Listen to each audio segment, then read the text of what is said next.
united na tribe nila. Ano kasi kaya ang tribe nyo? Purity Tribe. Tribe, no?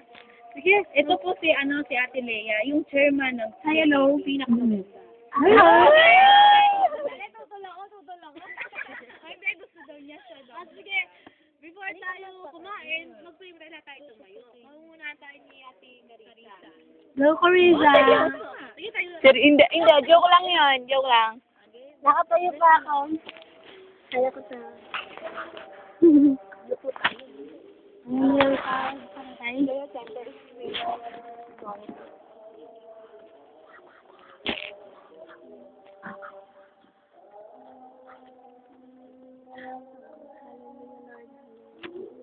Lord God, maraming salamat, Lord God, sa pagkakataon ko, Lord God.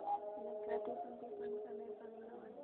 Lord God, ang fellowship na ito, Lord God, kayo po ang sumama sa amin, Lord God. And Lord God, tulungan po kami magkakilala, Lord God, ang bawat isa. Lord God, patuloy niyo sa pagkain nito, Lord God. Ikaw maging kalakasan namin, Lord God, patuloy itong linisin, Lord God. Lord God, kayo na po mahala sa Lord God. Ingatan niyo po kami, Lord God, mula simula hanggang sa bukas, Lord God, ng fellowship na ito, Lord God. In Jesus' name, amen. Kain naman, iba pa nito. Di ba kanina may sabi ko sana? Parang ay sino ko dito sa ganita. Ano ba na? Joke lang yun. Kainin na. Wala ka naman yung dyan. Wala na. Kahit meron. Uy, hindi